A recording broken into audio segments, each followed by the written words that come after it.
Né, Tati? Tatiana Acosta Marsten. Área previdenciária, gente. Vamos falar sobre a área previdenciária. Que a gente estava pensando aqui, a gente estava até comentando. A vida passa tão rápido, né? Estava com as meninas aqui, com as paquitas, e elas falaram 35 anos passou. Pois é, e aí a gente entra na área da previdenciária para a gente entender, ela como advogada da área previdenciária, nós vamos falar porque é importante um planejamento previdenciário, gente. E aí, maravilhosa, você vai dar todas as dicas, mas antes eu quero mandar um beijo bem especial pra Rosa. Eu vou mandar um beijo pra dona Rosa, maravilhosa, que tá aqui acompanhando a filha, e ela é uma gracinha. Dona Rosa, beijo, viu, meu coração? Beijo pra você. Ela nem deve saber que é dela. Nem se ligou que é pra ela. Mandem perguntas, 964-450532. Tem dúvida na área previdenciária? O momento é esse. Exatamente. A importância de um planejamento, Nani, é justamente o que? Você não ter na hora de se aposentar uma surpresa, ou que você deixou passar o tempo, ou que você contribuiu com valor desnecessário, porque tem muita gente que acha que se contribui no último ano com valor muito alto, vai mudar toda a situação da pessoa. Não muda, né? Não muda, porque o cálculo é feito desde 12 de 94 até hoje, 7 de 94 até hoje. Então, se você contribui 6 meses, 1 ano pelo teto, não vai. Não vai, é a mesma coisa que você dissolver uma colher de chocolate em 30 litros de leite, não resolve. E como que é esse planejamento, então, se você quer ter uma pensão no futuro, uma pensão boa? No caso... É o mínimo, né, que você paga. Você precisa ver como você está, qual o tipo de aposentadoria é melhor para você, se idade mínima progressiva, por pontos, que também é um jeito de você acessar a aposentadoria. Você tem várias opções, o pedágio de 100%, então precisa ver qual se aplica a cada caso, né? Então é individual, e aí a gente faz um cálculo. Olha, se você pagar sobre R$2.000 até a data da sua aposentadoria, você se aposenta com X. Se você pagar sobre 3, com Y, a gente vai fazendo um planejamento para a pessoa e orientando, olha, você precisa arrumar aqui, você precisa arrumar ali, aqui, olha, tá faltando, o seu vínculo tá errado, esse tempo, muitas vezes a pessoa, eu vou contribuir como facultativo aquele período. E aí aquele período, ela já tem vínculo em aberto, e aí não conta. O INSS simplesmente não conta aquele período, porque tem vínculo em aberto, para ele você é contribuinte individual.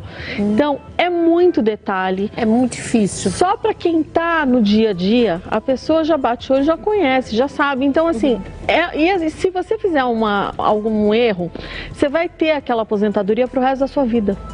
Então... E não muda depois. Uma vez que você conseguir aposentar, é difícil você conseguir reverter, se você achar que...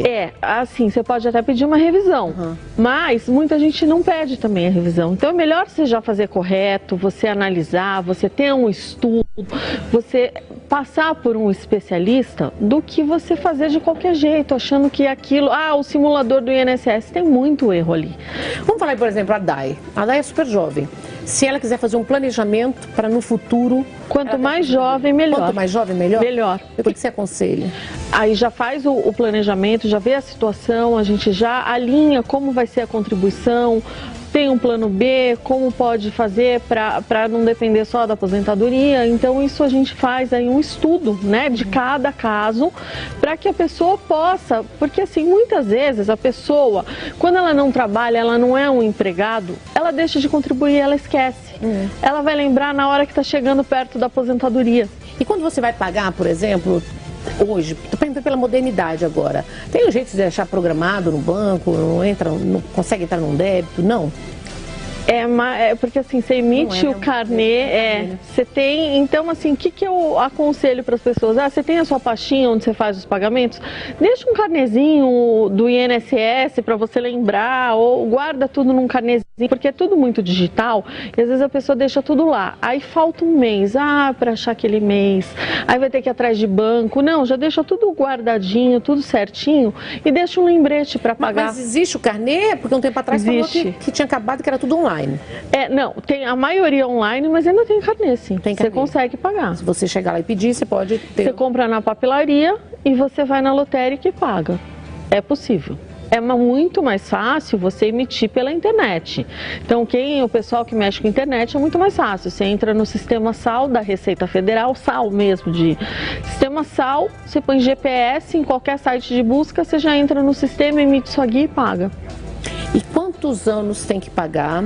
Só para quem está em casa, por exemplo, nunca pagou e quer começar agora, já que é um planejamento. Bom, a pessoa que nunca pagou, mulher vai se aposentar com 62 anos e 15 anos de pagamento em dia. Tá? Não adianta eu começar a pagar sobre 2003 agora. Você não paga retroativo, né?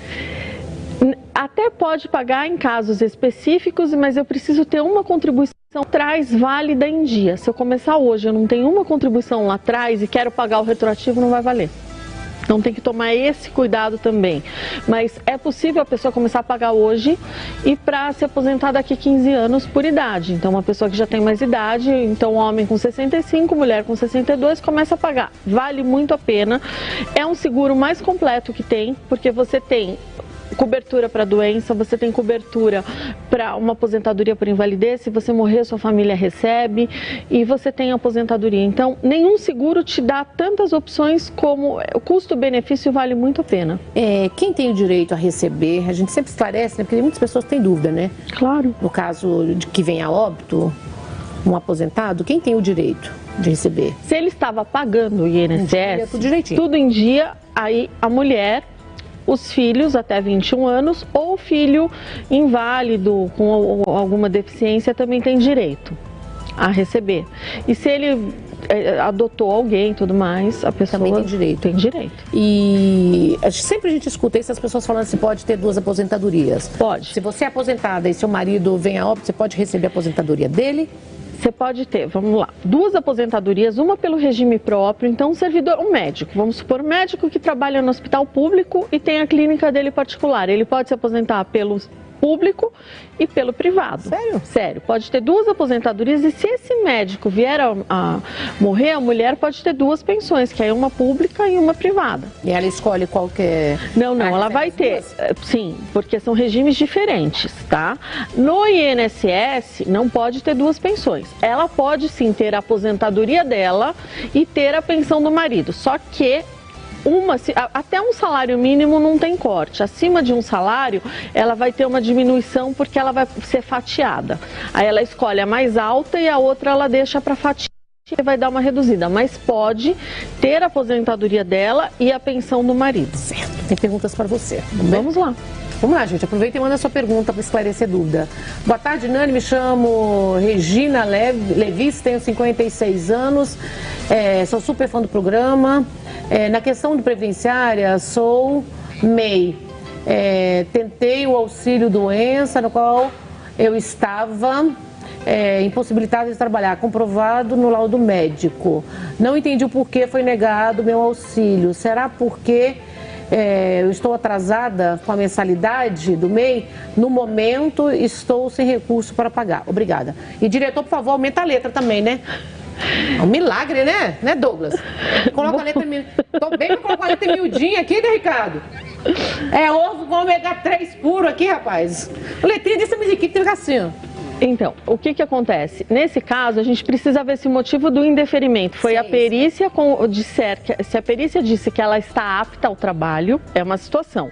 Ou se ela perdeu, ela está muito tempo sem pagar e perdeu a qualidade de segurada, porque a partir do momento, depende de quanto, se eu tenho 10 anos em dia, vamos supor, eu sou uma funcionária de uma empresa, eu tenho 10 anos em dia, aí eu fui demitida, recebi o seguro-desemprego, eu fico por 3 anos assegurada do INSS. 3 anos? 3 anos, mas isso é uma condição. Normalmente o MEI, ele fica aí por 12 meses, que ele não tem esses 10 anos, ele não foi, não teve aí. Então, normalmente é 1 ano, um MEI, tá? Via de regra. Agora, precisa ver qual foi o motivo da negativa. Se foi perda da qualidade de segurado, que aí ela já está mais de 12 meses e perdeu, então não tem direito, que isso é um erro muito comum, a pessoa fica muito tempo sem pagar o INSS, vai lá, pede o auxílio doença, dá toda a arma para a pessoa, para o INSS, diz toda a doença, aí não pagou. O que ele vai falar? Perda da qualidade de segurado. Aí a pessoa vai, volta a pagar, 6 meses para readquirir a qualidade segurada. 6 meses depois. 6 meses ela readquire, para quem perdeu, mas para quem vai adquirir a qualidade são 12. Mas para quem perdeu e volta a pagar, 6 meses. Olha como é que é o... E aí ela volta a pagar, só que aí ela já deu, já mostrou toda a doença que ela tinha, e ele fala, então, doença pré-existente, então você voltou para o sistema doente, então eu não te dou também.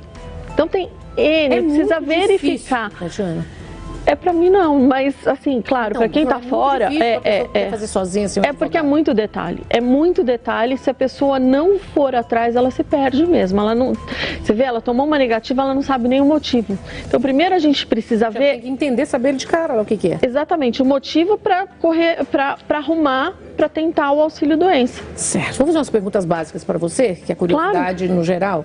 Bom, quando é melhor iniciar um planejamento previdenciário? O quanto antes. Né? O quanto antes começar. Tá vendo? Você já está sabendo. Né? Você falou que já peguei.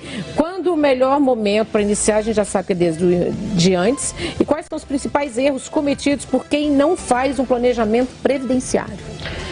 Diversos erros. Um é pagar altíssimo, como eu falei. Outra coisa é já ter passado o período da aposentadoria, a pessoa não pede. A pessoa dá entrada no benefício, ela pede aposentadoria, ela não arruma o CNIS, porque o CNIS, ele indica lá a empresa que você trabalhou, o período, a data de entrada, a data de saída, e às vezes tem um indicador ali. Você não olha o indicador, e no indicador está dizendo que você tem ali alguma coisa para ajustar. Às vezes você precisa comprovar aquele trabalho, às vezes você precisa juntar aquele carnê para comprovar que você efetivamente pagou aquele período. Outras vezes você precisa mostrar, olha, eu paguei na data, então muda o indicador porque eu paguei com o número errado. Então, assim, precisa... Esse é o principal erro? Tem muitos erros que as pessoas cometem. É assim... E se você trabalhou muito tempo e a empresa não recolheu e nem você pagou, e você quer começar a pagar, o que é? Depende da situação. Se a empresa não pagou e você tem a carteira assinada, tudo certinho... Sem carteira assinada, nos dois casos. Sem carteira assinada, aí você pode entrar com uma ação trabalhista para reconhecer aquele período. Ou você, assim, para você pagar, é mais difícil porque você não vai ter comprovação, né? Então já fica mais complicado. Ou entrar com uma ação trabalhista mesmo, que é o caminho mais indicado. Aí você consegue provar que trabalhou e você consegue... Pelo imposto de renda, você prova que você exerceu uma atividade remunerada e aí você consegue pagar o retroativo. De quanto tempo? Se você comprovar a atividade, desde que tenha lá atrás uma em dia, você consegue. Mas aí, dependendo do período que você quer pagar, é altíssimo o valor, é juros, multa, dependendo do período. E aí eu aconselho a pedir para o INSS, porque não dá para você chegar lá e pagar e depois eles não aceitarem, aí vai ser... Tem que pedir como para o INSS? Você entra com o processo e pede autorização para pagar aquilo, porque aí você tem uma prova que o INSS concordou que você trabalhou e que você não pagou. Porque assim, é uma obrigação pagar. Se você não paga, você está inadimplente. Então você pode regularizar, mas aí precisa ver até que ponto vale a pena, o tanto que você vai investir, custo-benefício. Sim. Tem mais perguntas para você? Vamos lá, gente. Mande sua pergunta. Boa tarde, Tatiana. Te acompanho pela rádio Vibe Mundial. Beijo, 95,7 FM. Se nos exames eu tenho vários problemas de saúde, diabetes, colesterol alto, pressão alta, e agora eu descobri que meu cálcio está baixíssimo. O correto é 50 e o meu está 9. Eu tenho 58 anos e 6 anos de contribuição. 26 anos de carteira de contribuição, carteira registrada. Eu posso antecipar a aposentadoria? Obrigada. Aí, no caso, ela pode pedir, pelo que eu estou vendo, o que ela tem de problemas de saúde, aí ela pode pedir uma aposentadoria por invalidez se ela estiver pagando em dia. Mas eu acho muito difícil conseguir quando é colesterol. Mas a diabetes, se for tipo 1, por exemplo, aí ela dá muito problema. Agora que eu estou falando, ela falou. A diabetes, ela falou que ela tem diabetes. Então, assim, se ela tem o tipo 1 e ela desmaia...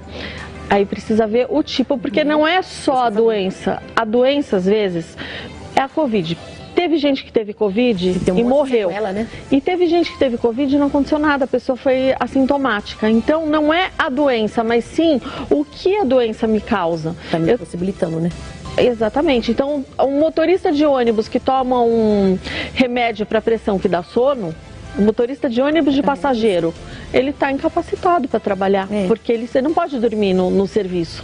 Ele mata todo mundo. Então, eu aconselho ela a procurar uma... Ela seria melhor, porque assim, por aqui eu não consigo orientar, eu preciso entender melhor, saber qual é o tipo, se ela tem alguma, pode ser considerada uma deficiência, tudo isso a gente analisa, porque se ela tiver algum problema que entre, que até agora eu acho que não, mas vamos supor, diabetes tipo 1, tem um projeto de lei para considerar como deficiência, então... Tem que analisar direitinho. Sim, é a análise melhor. Como nós encontramos você nas redes sociais? No Instagram, RagostADV. Vamos lá. RagostADV. Exatamente, aí. Tem também no TikTok, Tatiana Ragosta, advogada. Tem, facinho, no celular, esse telefone, isso. Esse é do escritório, 78585. Esse é meu celular. Então a pessoa mandando mensagem fala comigo. Então é bem tranquilo. Obrigada, viu, Amara? Eu que agradeço. Muito obrigada. Uma honra.